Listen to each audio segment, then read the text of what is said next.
Feliz tarde.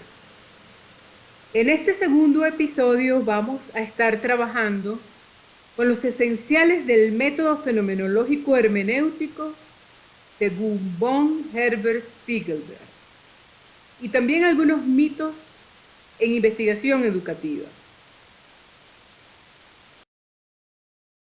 Para adentrarnos en los pasos del método y no quedarnos en lo aparente, revisamos que ya lo hemos definido como un engranaje, una espiral no lineal de capas que se develan y de actos que se constituyen.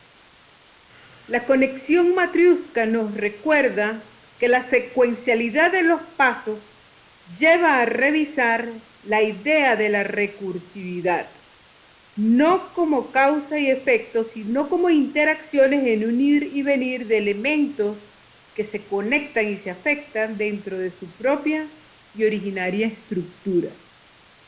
Estructura de la conciencia o estructura noético-noemática, también llamada la estructura dialogal y por los ontólogos de la Escuela de Santiago de Chile, el sistema de coherencia. Lo que es. Pero ¿cómo está configurada esa estructura de la conciencia? Cuando hablamos de conciencia, la gente inmediatamente se coloca las manos en la cabeza. Los elementos noéticos, noemáticos que la configuran, espectro amplio, lo noético, y en las esferas más altas de la conciencia, los noematas. Eso no es otra cosa que la configuración dada por nuestra cultura, la formación que hemos tenido, la escuela donde hemos asistido, los estudios que hemos cursado, la educación en general que nos han dado nuestros padres en casa, en las instituciones educativas, nuestras pasiones, nuestros miedos, nuestros temores, todo lo que nos configura va dado. Por eso es que no es serial, no todos tuvimos las mismas vivencias, ni tenemos la misma experiencia. Hay capas dadas a la conciencia, como son las que hemos revisado, la capa hilética, que se conecta a lo externo, la parte externa de la matriusca, por ejemplo, a lo material, a lo percibido por los sentidos. La capa morfética, que es la capa dadora de sentido a los objetos que percibimos o a los fenómenos que percibimos en la primera instancia. Y la capa noemática, que es la capa donde están constituidos todos los fenómenos a través de la percepción, el recuerdo, la imaginación, entre otros actos de la conciencia. La recursividad del proceso se entiende con la conexión matriusca. Estas capas están todas conectadas, pero recursivamente, mientras se siga abriendo y vaya emergiendo nueva información con la siguiente capa, el proceso no se termina. Cuando ya la muñeca, en el caso de la matriosca, no se abra, entonces termina el proceso porque hemos llegado a la saturación. Ahí logramos la densidad conceptual. Recuerden que empezamos desde la descripción hasta la teorización. La teorización parte de los postulados que se generan de la densidad conceptual. Eso lo vamos a ver en las siguientes láminas. Pero recuerden que no buscamos explicación, no buscamos los por qué. Buscamos el cómo somos. Entonces nos conectamos al primer paso, que es el paso de la descripción fenomenológica. Vamos a investigar los fenómenos, pero desde el punto de vista de la particularidad, los fenómenos particulares. El paso de la descripción tiene 3 fases. 2 de ellas son las fases prepredicativas y la tercera es la fase predicativa, cuando enuncio los hallazgos a nivel de la codificación, con sus propiedades. La fase 1, que es la fase intuitiva, es la de carácter empírico, donde captamos por intuición los fenómenos llamados códigos, objetos, creencias, sin juicio, de manera con una actitud abierta. La fase 2, la fase analítica, la fase B, en la lámina, allí detallo los fenómenos, detallo cuáles son sus propiedades, las relaciones que tienen entre ellos y si hay conexiones con los fenómenos adyacentes. ¿Cómo están configurados los ingredientes de esos códigos? Siendo esas fases A y B la fase prepredicativa. En la fase predicativa, la fase C, es cuando establezco la gestal de los fenómenos ubicados en un marco de clasificación y allí se describen fenomenológicamente afirmando su existencia, sus propiedades, sus conexiones y el contexto. Allí paso a lo que son características distintivas de una codificación más selectiva. Un panorama más formal de esta articulación noético-noemática nos pasea por las tres capas con sus componentes reales, la capa sensible hilética y la capa intencional morfética, y con sus componentes irreales en el sentido de que no son tangibles o están dentro ya de la estructura dialogal del individuo, que es la capa de lo constituido, lo dado tal como aparece, la cosa dada. Vamos a poner un ejemplo con una investigación sobre la praxis docente. Y sale a flote el código actitud del docente. Ese código puede ser dado por el sujeto de dos maneras. Puede ser dado desde el punto de vista categorizado o desde el punto de vista codificado. Explico a qué se refiere. Un estudiante o un entrevistado me puede decir, es que no me gusta la actitud del docente, o puede hablar en términos de no es respetuoso, llega tarde, falta de seriedad. Aquí podemos trabajar deductiva o inductivamente. Si no me gusta la actitud del docente, entonces pregunto cuáles son los elementos que te hacen pensar o te hacen sentir ese disgusto. Entonces empieza la narrativa de los elementos.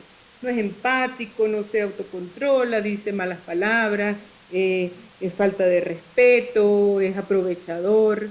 O desde el punto de vista inductivo, cuando se me otorgan todos esos códigos que acabo de mencionar, yo los agrupo en un código más selectivo, categorizándolo en actitud del docente, a este nivel. Fíjense que pasamos de lo hilético, donde se nos arroja el código, al sentido, al darle sentido a ese código, cuando ya nos empieza a narrar el interlocutor sobre lo que le ocasiona el comportamiento o la conducta de este profesor. Marca una gran diferencia a la hora de obtener o manipular un código, analizar cuáles son las propiedades. Entonces pregunto, ¿siempre el profesor falta el respeto? No, de pronto fue ese día porque no llevé la tarea. Entonces, ahí hay un contrasentido que nos lleva o bien a descartar el código o a seguir indagando para definirlo puntualmente.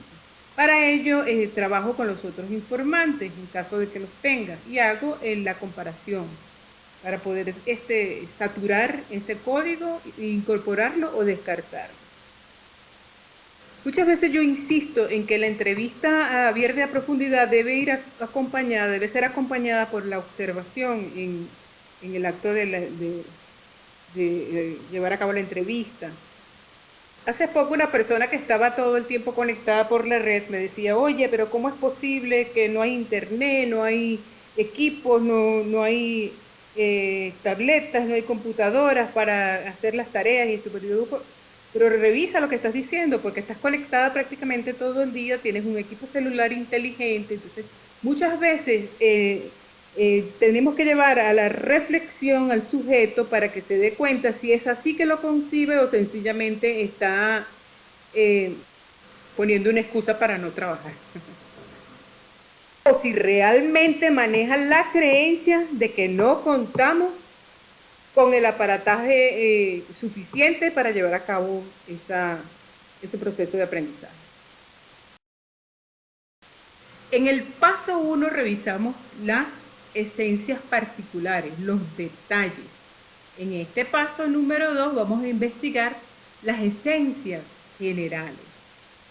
Conectamos al método eidético, también llamado método de abstracción ideatoria o de intuición de lo general, que nos lleva precisamente a través de escalones a la aprehensión de la esencia.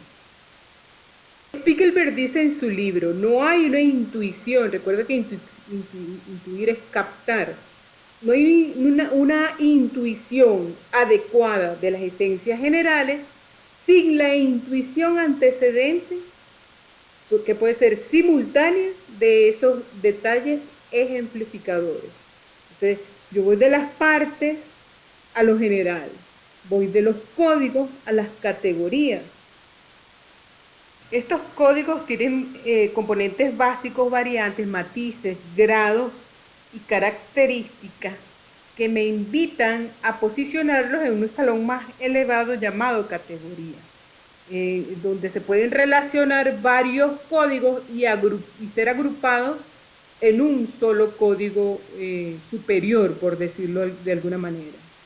Por eso es que se dice que los códigos pueden ser categorías y las categorías pueden ser códigos. Cuando yo estoy en la actitud natural, en esa interacción abuelo de águila, antes de pasar a la observación tipo lupa de los detalles particulares, yo puedo obtener códigos que luego pasan a ser categorías.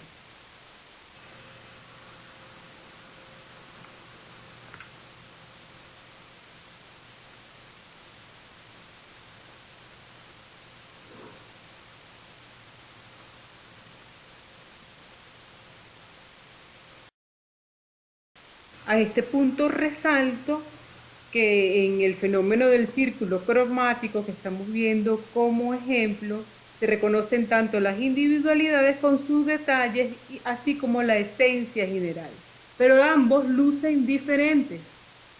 Esencias particulares, por ejemplo, amarillo, azul y rojo, se unen por afinidad, se pueden unir por patrón, se pueden unir porque tienen una esencia común, o se pueden unir por una teoría existente, en este caso, como lo conocemos, colores primarios. Entonces pasan a ser de tres objetos particulares, el amarillo, el azul y el rojo, a ser una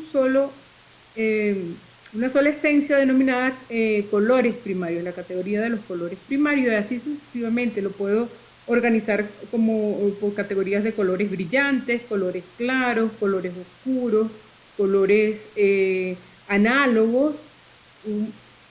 Lo importante resaltar aquí es así como desciframos las propiedades en las esencias particulares, tenemos que descifrar también las propiedades en las esencias universales o categorizadas. Esencias categorizadas también tienen relaciones entre sí y generan lo que llamamos vértices o puntos nodales, que es donde ellas convergen y se encuentran. Si las categorías se encuentran en vértices o puntos nodales, quiere decir que tienen relaciones esenciales también entre ellas. Entonces pasamos al tercer paso, que precisamente es cómo aprendemos esas relaciones.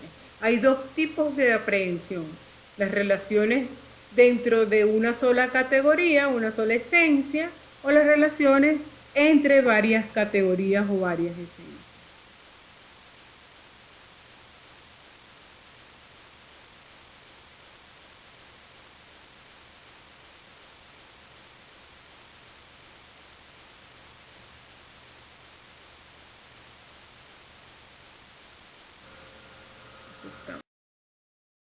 En el proceso de la aprehensión vemos la relación dentro de una sola esencia, que es el primer tipo,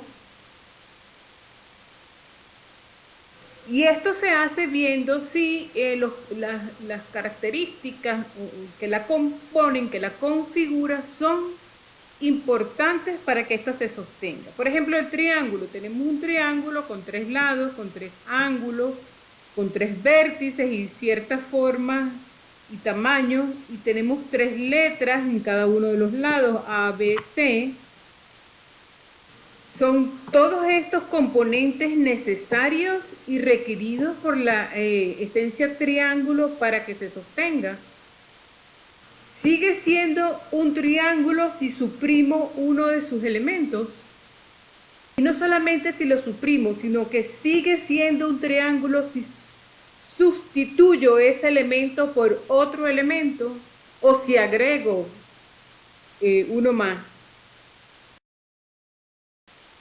Eso lo revisamos a través de una técnica que Husserl llamó el método de la variación imaginativa libre o la variación eidética. Este es un ejercicio de reflexión que hacemos con la imaginación, imaginándonos qué sucedería si suprimimos uno de estos temas que parece ser esencial para este u otro fenómeno.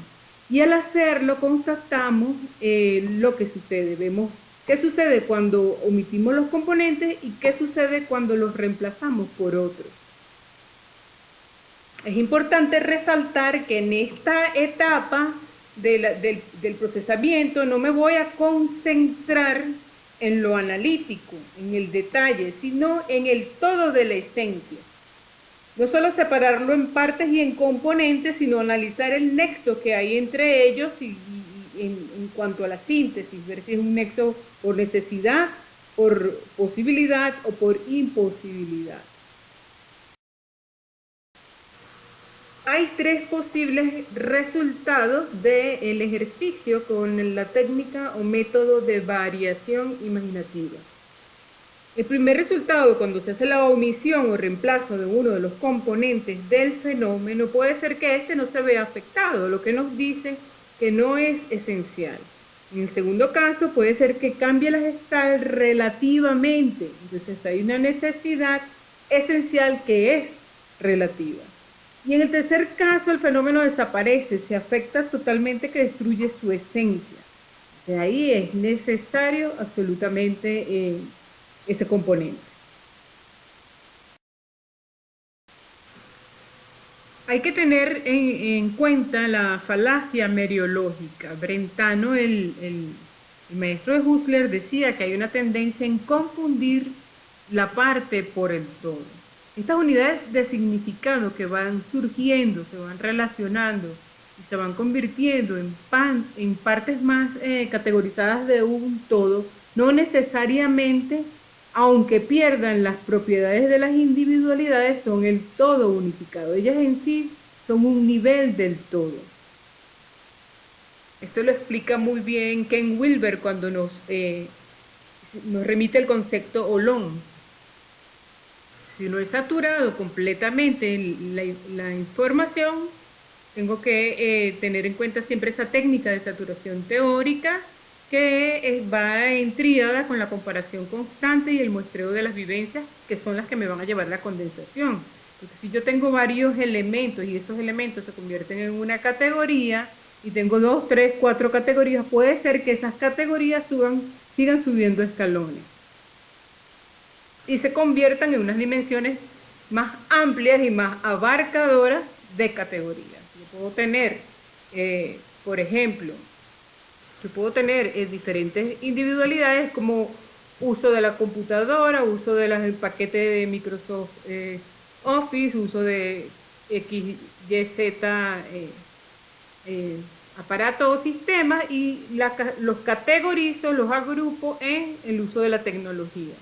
Pero luego me aparecen otros códigos, otros elementos, tales como interacción en procesos e-learning a través de plataformas virtuales. Entonces tengo 2 posibles categorías que se relacionan en una dimensión más amplia, que podría ser la dimensión tecnológica.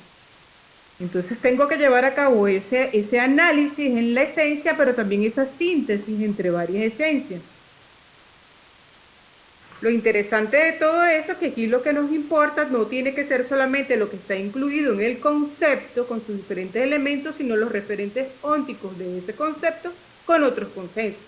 En pocas palabras, en los ejemplos que les he puesto, es buscar la relación entre tecnología o dimensión tecnológica y la actitud del docente. Con estos dos ejemplos que siguen voy a contemplar cómo las propiedades de los elementos en los diferentes niveles aparecen y desaparecen. En muchos trabajos de investigación siempre vemos lo emergente, pero pocas veces vemos lo que se sumerge, lo que desaparece en este procesamiento. Tenemos una torta que tiene una forma redonda, un tamaño que es grande, una decoración que con picos es lisa a los lados, es unicolor y es toda de chocolate. Cuando nosotros dividimos esa torta, perdemos tamaño y forma, entonces ya no tenemos algo redondo, sino que tenemos un triángulo pequeño, pero ganamos en relleno, ganamos en color, tenemos fresas y tenemos crema. Entonces, los objetos, dice Husserl, son temporales. Este ejemplo también nos indica lo imperativo de considerar las propiedades de los elementos a todos los niveles de la reducción y de la condensación teórica. Entonces, en esa escalada de observar las relaciones o de aprender las relaciones dentro de una sola esencia hacia las relaciones entre varias esencias, tenemos que tomar en cuenta, desde el punto de vista del observador, la distinción a todos los niveles del proceso para ver cuáles son los elementos que desaparecen, las propiedades sumergidas, así como los elementos que aparecen con sus propiedades emergentes. En el ejemplo, inductivamente, la jerarquía de ciertos objetos, en este caso la imagen de un átomo, donde hay una interacción y relaciones entre sus diferentes elementos, donde está el núcleo con los neutrones, protones y los electrones, con su movimiento aparente, pasa cuando sube de nivel a una unidad estructural constituyente más grande. El átomo, el núcleo desaparece con la carga, pero se observa luego que ganamos enlaces, ganamos en vibración, ganamos en unión y en combinación. Eso no lo teníamos de esta manera cuando estábamos viendo la particularidad de la relación entre las esencias más individuales. Este ojo del observador es el que nos lleva al paso 4. Cómo emergen los fenómenos. Hemos visto ya hasta este momento lo que emerge, la cantidad de individualidades que son agrupadas, pero no nos hemos detenido a cómo emergen lo que llama Husserl y Spiegelberg los modos de apariencia. Apariencia visto en este sentido como la forma particular en la que el fenómeno se nos presenta al ojo del observador.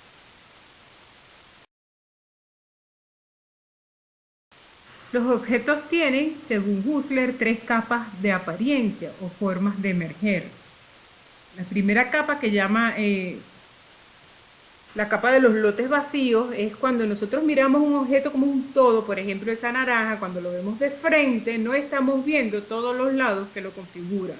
Entonces, al describir la naranja, me estoy perdiendo de toda la parte de la redondez de la naranja, y la estoy viendo plana, una cantidad de elementos que no se ven cuando se ve el objeto como un todo, porque el que arregla la tridimensionalidad del objeto es la mente, el ojo lo ve plano. Entonces hay que estar pendiente de eso también. El segundo punto es cuando el objeto se presenta en perspectiva o sombreado, lo que Husserl llama la apariencia por escorzos.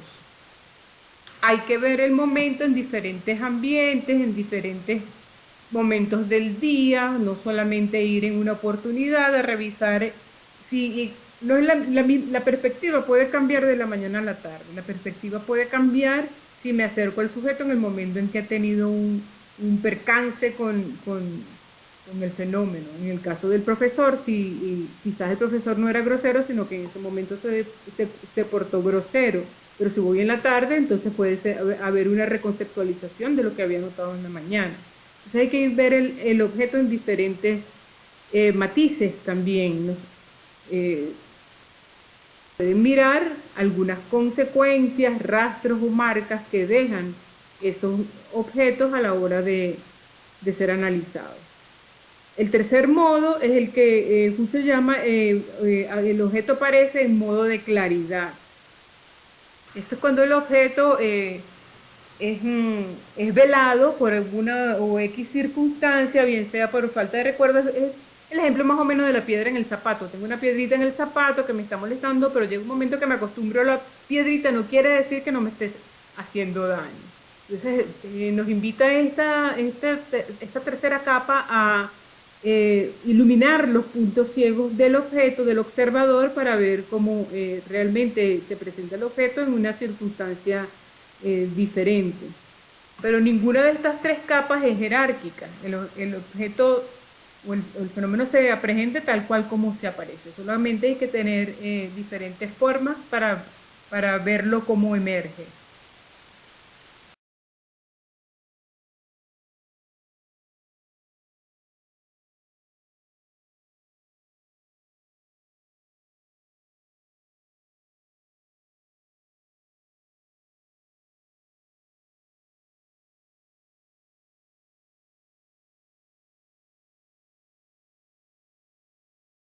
Volvemos en el quinto paso a la estructura noético-noemática, con entre comillas lo que se llama el logro del objeto constituido o noema.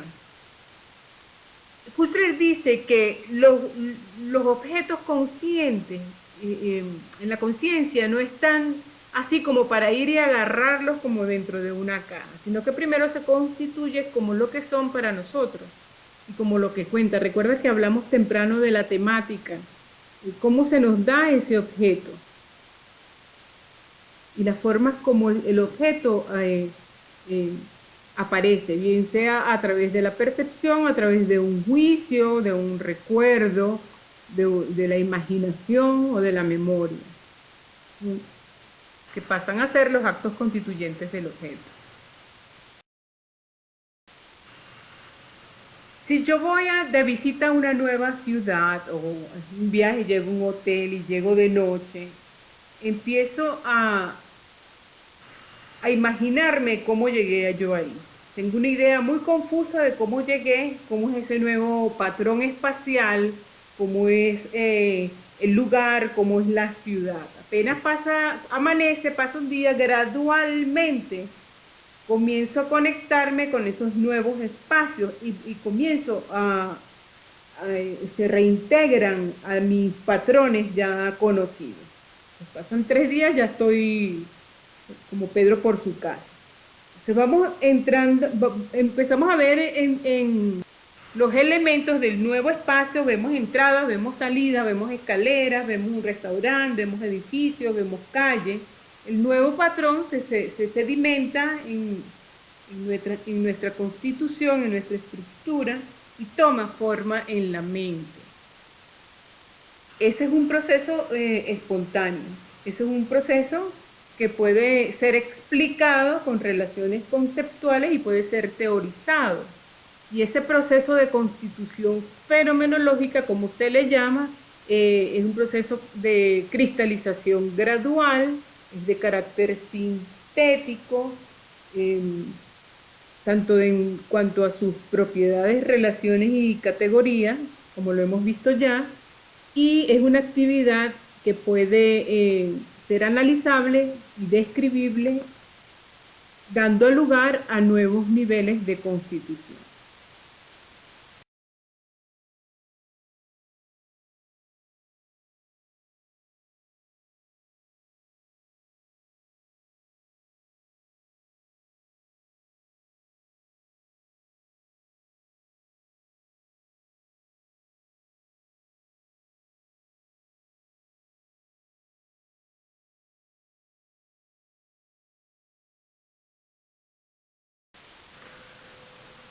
Tomado de la matemática, la metáfora en Clameroon, que se llama el bracketing en inglés, ¿no? La puesta entre paréntesis, es lo que nos lleva a revisar el paso número 6 del método fenomenológico hermenéutico. Suspender la creencia en la existencia. Para Husserl, la reducción es la clave maestra de todo el proceso fenomenológico hermenéutico. Y esto se realiza a todos los niveles del proceso. Por eso es que se dice que la fenomenología avanza de epogé en epogé. Cuando hablábamos de actitud natural en la primera instancia de visión vuelo de águila, estamos descartando, separando, clasificando objetos, clasificando lo que era tema, lo que no era tema. En la conciencia, al aplicar el método de variación eidética, se descarta todo lo que no es fenómeno. Pero la epogé no es como me dijo alguien una vez, que me quito la cabeza, me corto la cabeza y la meto en el congelador para que se me congelen los juicios. Eso no es la epogé. La epogé es la reducción del fenómeno que lo lleva a la condensación. Pero la epogé es más bien una actitud. Una actitud que hace que el sujeto se confronte con cada fenómeno como cuando se confronta a sí mismo frente al espejo. Lo niegue, lo suspenda, lo que quiere decir es que no emito ningún juicio acerca del fenómeno. Pongo como una actitud de hielo frente a ese fenómeno para ver si es descartable o no. La metáfora en Clameroon del poner entre paréntesis es tal cual como la operación matemática. Todo lo que está entre corchetes, que es lo que significa en Clameroon, nosotros podemos utilizar el paréntesis, que tiene la misma función, se va reduciendo. Hay un todo dentro de un corchete, dentro de un paréntesis, que al hacer la operación se va reduciendo. Ayuda mucho a esta operación el hecho de separar el fenómeno del contexto, mirarlo en frío, cancelar todos los procesos de actos constituyentes, adecuar el análisis mereológico y observar las propiedades o relaciones que se sumergen tanto como las que emergen. La epogé se da tanto en el sujeto investigador como en el sujeto investigado. Interpretar el significado oculto de los fenómenos. Y llegamos al paso 7. Este paso hace referencia a descubrir los significados que no se captan intuitivamente o que en el proceso de análisis o descripción tampoco se les ve. Dice Spiegelberg, más allá de lo que se le da al sujeto investigador. Hay que revelar, develar, iluminar el Dasein, al decir de Heidegger.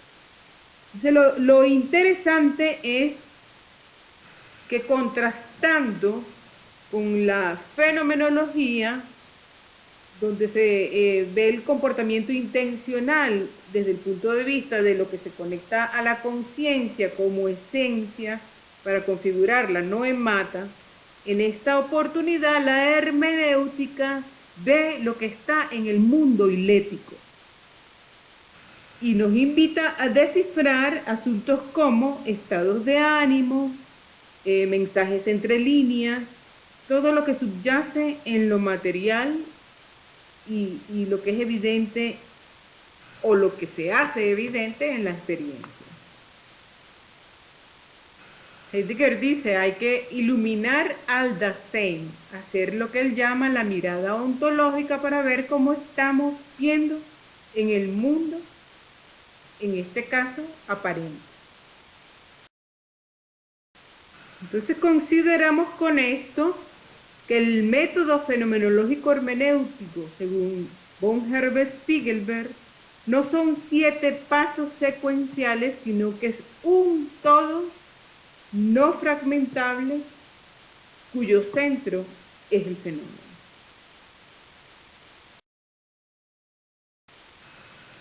Para cerrar con el tercer bloque, aquí no voy a detenerme mucho porque más bien voy a dejarles una tarea.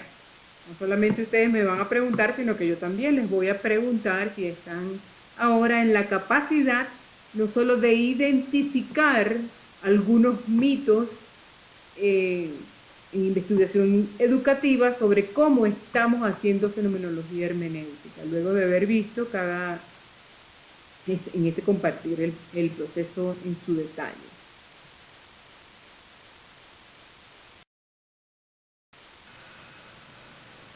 Y les menciono algunos de los mitos. El mito del investigador como mero traductor, el mito del solipsismo, el mito de la muestra representativa, ese que dice, ¿por qué tienes solamente 2 sujetos o 3 sujetos? Tienes que tener más, tienes que tener 20. El mito de las entrevistas semiestructuradas, el mito de la validación de expertos, el mito del mero análisis lingüístico,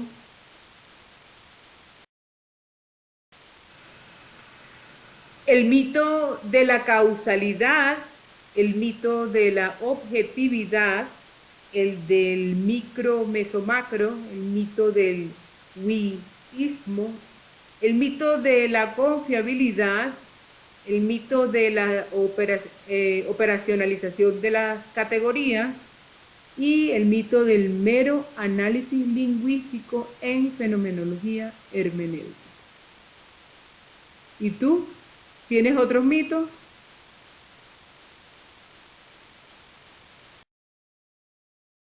Esto es una matriosca. Cada una de ellas es diferente.